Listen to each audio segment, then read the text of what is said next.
భారత క్రికెట్కు చేసిన అద్భుతమైన సేవలుగాను టీమిండియా మాజీ కెప్టెన్ మహేంద్ర సింగ్ ధోనీకి అరుదైన గౌరవం లభించింది.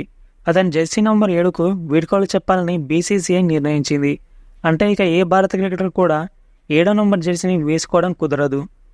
జట్టు సారథిగా టీ20 మరియు వన్డే ప్రపంచ కప్లు అందించిన మహీకి గౌరవ సూచకంగా బీసీసీఐ ఈ నిర్ణయం తీసుకుంది.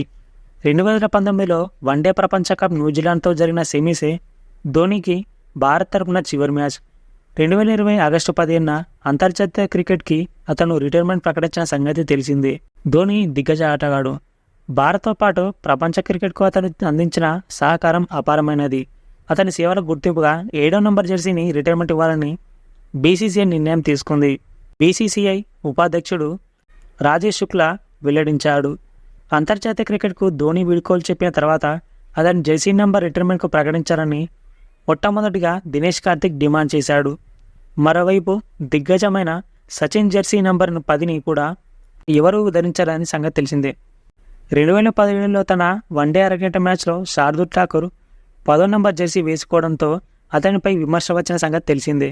ఆ తర్వాత బీసీసీఐ 10వ నంబర్ జెర్సీని వీడ్కోలు పలికింది. Thank you for watching. Please subscribe.